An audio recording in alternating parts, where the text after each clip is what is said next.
Before beginning the story, I'd like to say a big thank you for visiting my new channel. I'm going to be uploading alternate history-related stories every single day. If that sounds good, be sure to leave a like and don't forget to subscribe. It means a whole lot when just getting started. I hope you enjoy the story. I've been working construction for 18 years. Started as a laborer right out of high school, worked my way up to site supervisor, spent the last decade bouncing between international projects for a company called Meridian Global. I've poured foundations in Dubai. I've built bridges in South Korea. I've supervised crews in places where I couldn't read the street signs and didn't speak a word of the language. None of it prepared me for Egypt. My name is Corey Braddock. I'm 38 years old, divorced, no kids, nothing tying me to anywhere in particular. When Meridian offered me a 2-year assignment in Giza, I took it without hesitation. Good money, interesting location, a chance to get far away from my ex-wife and the life I was trying to forget. I didn't care about the history or the culture or any of that. The pyramids were just big rocks to me, tourist attractions that made my job harder because of all the regulations about how close we could build and how deep we could dig. That was 2 years ago. I see things differently now. The Egyptian government has been pushing to modernize the area around the Giza Plateau. New hotels, new roads, new parking structures and visitor centers, and all the amenities that Western tourists expect. Meridian won a bunch of the contracts, and I got assigned to supervise 3 simultaneous projects on the eastern edge of the development zone. It's been the most frustrating job of my career. Between the archaeologists and the preservationists and the government inspectors, I spend more time in meetings than I do actually building anything. But the real problems aren't bureaucratic. The real problems are in the ground. The first thing I noticed was the settling. All buildings settle after construction. The weight compresses the soil. Things shift around. You account for it in the design. But the hotel foundation I was supervising last spring was settling wrong. It wasn't sinking evenly. It was tilting, leaning slightly to the west, toward the pyramids, like something was pulling it in that direction. My engineers ran the calculations. They adjusted the foundation, added supports on the eastern side, compensated for whatever soil irregularity was causing the problem. A week later, it had tilted again. Same direction, same degree, like nothing we'd done made any difference at all. I started looking at other projects in the area, buildings that had gone up in the last 5 or 10 years, a parking garage near the main tourist entrance that had needed reinforcement twice since it opened, a hotel that developed cracks along its western wall within months of completion, a road that kept buckling in the same spot no matter how many times the crews repaved it. Every problem was on the side facing the pyramids. Every structure seemed to be leaning toward them, pulled in that direction by something I couldn't see or measure or explain. I told myself it was just the soil. The plateau is mostly limestone bedrock, but the areas around it are sandy, unstable. Strange settling patterns weren't impossible. They were just annoying. Then the ground opened up. We were digging a utility trench about half a mile from the Great Pyramid, laying pipe for water and sewage to service one of the new hotels. Standard work. The backhoe operator was a young guy from Texas, named Paulson, maybe 25, good with the equipment. He was cutting through sandy soil when the ground just gave way beneath him. The whole front end of the backhoe dropped into a hole that hadn't been there a second before. Paulson managed to throw it in reverse and pull back before the whole machine went in, but he was white as a sheet when he climbed out of the cab. He said it felt like the earth was pulling the machine down, like something wanted it to fall. I told him he was being dramatic. Sinkholes happen. The area is riddled with underground cavities, natural and man-made. It was nothing. But I looked into the hole anyway. I shined my flashlight down into it, expecting to see the bottom a few meters below. I didn't see the bottom. The beam just kept going, swallowed by darkness that seemed to have no end. And for just a moment, standing at the edge of that hole, I felt something I'd never felt before, a sense of pressure from below, like standing over a drain and feeling the suction pull at you. Like something down there knew I was looking, and it was looking back. I stepped away from the edge. I told the crew to fill in the hole and reroute the trench. I didn't look into it again. A few days later, I met Dr. Fiona Hartwell. She was British, maybe 50, with grey-streaked hair and the kind of tan you get from spending years in the desert sun. She worked with a preservation team that monitored ground stability around the plateau, trying to make sure all the new development didn't damage the ancient sites. She'd heard about the sinkhole and wanted to ask me some questions. I told her what I knew, which wasn't much. She nodded like she'd expected as much, then asked if I wanted to see something interesting. I didn't particularly, but something about the way she asked made me say yes. She took me to her office, a cramped room in a temporary building near the main archaeological site. The walls were covered with printouts and maps and images I didn't understand. She showed me her data, ground-penetrating radar scans, seismic readings, density maps of the Earth beneath the plateau. There was something down there, something massive. The radar couldn't get a clear image because it was too deep and too dense, but the readings were unmistakable. A solid mass beneath the Giza Plateau, larger than anything natural had a right to be. And according to Dr. Hartwell's measurements, it was moving, rising, millimeters per year, but consistently, steadily, pushing upward against the weight of the Earth above it. I asked her what it was. She said she didn't know. Geological formation, maybe. Some kind of ultra-dense rock structure. But she'd never seen anything like it in 30 years of fieldwork, and the movement didn't match any geological process she understood. I thanked her for showing me and went back to work. I tried to forget about it. I had foundations to pour and deadlines to meet and crews to manage. I didn't have time to worry about mysterious masses deep underground.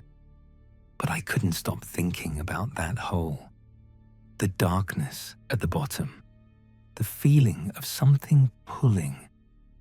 My lead local foreman was a man named Tarek Osman, 52 years old, born and raised in the shadow of the pyramids. His family had lived in the area for generations, long before the tourists came. Long before companies like Meridian started building hotels and parking garages. He was the best foreman I'd ever worked with. Reliable, experienced, respected by the other local workers. But he had rules I didn't understand. His crews wouldn't work past sundown. They wouldn't dig below a certain depth in certain areas. They absolutely would not set foot on the plateau itself after dark, no matter how much overtime I offered. When I asked why, They gave me vague answers about tradition, about respecting the old places. I dismissed it as superstition and scheduled night shifts with the international workers instead. One evening, after the crews had gone home and I was finishing up paperwork in the site trailer, Tarek came to see me. He sat down across from my desk and asked me about the sinkhole, about what I'd seen when I looked into it, about the buildings that kept leaning toward the pyramids no matter what we did to stop them. I told him I didn't know what was causing it, just strange geology, nothing supernatural. He was quiet for a long time. Then he told me the stories. Not the stories they tell tourists, he said. Not the ones about pharaohs and gods and the afterlife. Those are for selling tickets. The real stories, the ones passed down in families like his, are different. He said the pyramids weren't built to hold the dead. They were built to hold something down. The ancient builders didn't choose this location because it was sacred or convenient or blessed by their gods. They chose it because something was already here, something beneath the ground that was trying to rise, something so massive and so dangerous that the only way to stop it was to pile millions of tons of stone on top of it. The pyramids aren't tombs, Tarek said. They're weights, anchors. The largest, heaviest structures human beings could possibly build, positioned precisely to keep maximum pressure on whatever is buried below. 3 pyramids, he said. 3 points of contact, like the legs of a stool, balanced perfectly to hold something in place. His grandfather used to say, you could feel the ground breathe on certain nights, feel it pushing upwards, testing the weight above it, looking for weakness. He said the modern construction worried him. Every foundation we dug changed the weight distribution. Every tunnel we excavated, every basement we carved out, every underground parking structure we built, we were shifting the balance, relieving pressure in places it was never meant to be relieved. I listened to everything he said. I thanked him for sharing, and I went home and told myself it was folklore, ghost stories, the kind of thing people invent to explain what they don't understand. The pyramids are tombs. That's what the archaeologists say. That's what the textbooks say. Everything else is superstition. But I dreamed about the hole that night, the darkness at the bottom, the pressure pulling me down. I started paying closer attention to Dr. Hartwell's data after that. She was happy to share it with me, grateful that someone in construction was finally taking ground stability seriously. The pattern in her readings was clear. The thing beneath the plateau had been rising slowly for as long as she'd been measuring, but the rate of ascent correlated with construction activity. The more we dug, the more we built, the faster it moved. In the last 6 months, since Meridian broke ground on 3 major projects simultaneously, the rate had doubled. I started having dreams I couldn't remember when I woke up. I only knew they left me exhausted, drenched in sweat, with a lingering sense of weight pressing down on me. Like I'd spent the whole night holding something in place with my own body. Like I'd been an anchor myself, and something beneath me had been trying to rise. Then came the night. I felt the vibration. I was working late at the main site, reviewing structural plans in the temporary office trailer. It was almost 10 at night. The crews were gone, the equipment was silent, and the plateau was dark except for the security lights around the perimeter. The trailer started to vibrate, not like an earthquake. I felt earthquakes before. This was different, rhythmic, pulsing, like a heartbeat coming from somewhere deep underground. The coffee in my mug rippled with each pulse. The pens on my desk rolled slowly toward the edge. The whole trailer seemed to hum with a frequency I felt more than heard. It lasted maybe 30 seconds. Then it stopped. I went outside. The night was still and quiet. The pyramids loomed against the stars, massive and dark and ancient. And I noticed that the handful of local workers who had stayed late to finish a concrete pour were gone. Their equipment was still running, abandoned in place. They'd left so fast they hadn't even shut off the generators. I didn't sleep that night. Dr. Hartwell called me the next morning. Her voice was strange, caught somewhere between excitement and terror. Her seismic sensors had picked up the vibration. She'd spent the whole night analyzing the data, running it through every model she had. It wasn't geological, she said. It wasn't mechanical. The wave pattern was organic, biological. Something beneath the plateau had moved, not the slow millimeter per year rising she'd been tracking for years. An actual movement, like something waking up, like something testing its restraints. I met with her and Tarek that afternoon in her cramped office. We shared what we knew, the radar images, the seismic readings, the old stories, the buildings that kept leaning toward the pyramids like they were being pulled, the hole that went down further than any natural sinkhole. We pieced it together. The pyramids aren't monuments. They're not tombs or temples or astronomical observatories. They're anchors, the heaviest structures ancient humans could possibly create, positioned with incredible precision to hold down something that was already here when the first Egyptians arrived. The thing below isn't trying to get in from somewhere else. It's not some external threat pressing against a barrier. It's already here. It's always been here, buried beneath the earth, pinned in place by millions of tons of limestone, sleeping or waiting or something in between. The pyramids are its prison, its restraints, the only thing keeping it from rising. Dr. Hartwell showed us her best estimate of the thing's size based on radar returns and seismic data. I don't know how to describe what I felt when I saw those numbers. The mass she'd calculated was larger than anything alive has a right to be. The three pyramids were positioned at the corners of its bulk, like stakes pinning down something that wanted to move. The weight distribution was precise. Any significant change risked shifting the balance, and we'd been shifting it for years.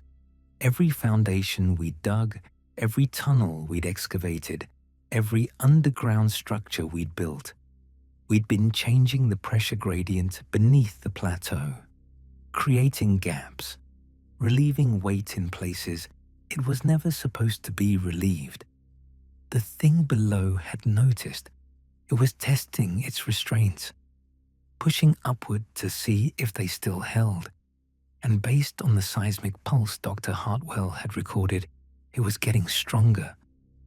I did something stupid. After that, I tried to stop it. I put together a presentation, gathered all the data I could, soil instability patterns, settling irregularities, seismic readings. I didn't mention the old stories. I didn't mention anything about living things beneath the ground. I just presented it as a geological stability issue, a safety concern, evidence that continued construction was destabilizing the entire plateau and risking damage to one of the most important archaeological sites in the world. I brought it to a meeting with Meridian's regional director, a man named Patterson, who I'd worked with for years. I laid out the data. I explained the correlations. I recommended that we halt construction until a full geological survey could be completed. Patterson listened politely. He thanked me for my diligence. He said he'd have the engineering team look into it. 2 days later, I was reassigned. A highway expansion project, 20 miles from Giza, a demotion in everything but name. My security clearance for the plateau sites was revoked. When I tried to contact Dr. Hartwell, my calls went straight to voicemail.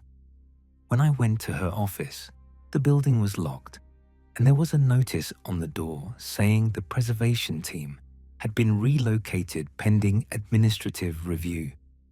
Tarek still answers my calls sometimes. He tells me the construction is continuing. New projects breaking ground every month. More foundations, more tunnels, more weight being shifted, more pressure being relieved.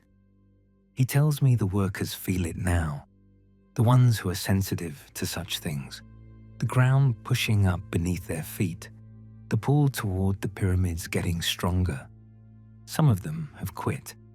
Some of them refuse to work on certain sites.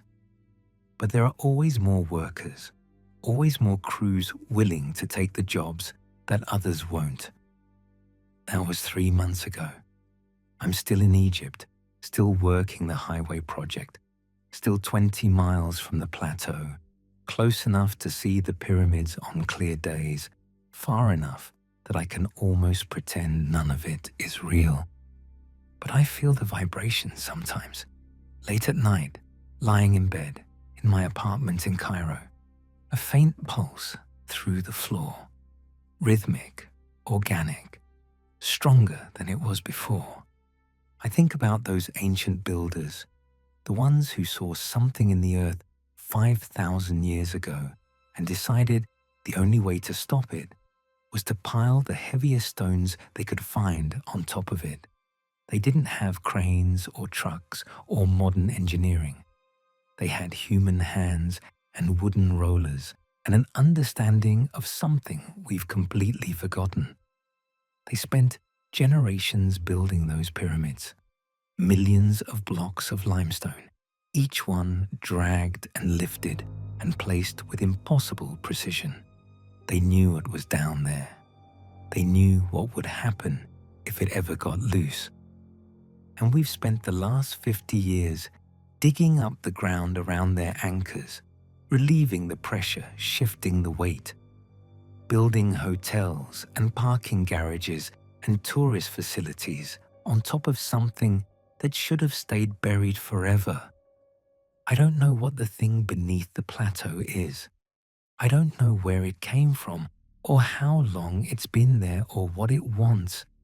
I don't know if it's alive in any way I understand, or if it's something else entirely, something that doesn't fit into any category human beings have words for.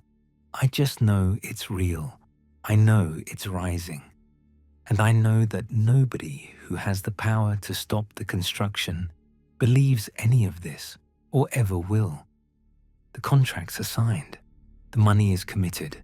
The development will continue. That's how the world works. That's how it's always worked. Ancient warnings don't matter when there's profit to be made. I lie awake most nights now, feeling the pulse through the floor, counting the seconds between each beat. It's getting faster, stronger. The thing beneath the pyramids is waking up, pushing against restraints that have held for 5,000 years, testing its prison, finding the weak spots. And we just keep digging. The pyramids are holding something in place. I don't know what happens when they can't hold it anymore. I don't know what rises from beneath the earth when the anchors finally fail. But I think we're going to find out.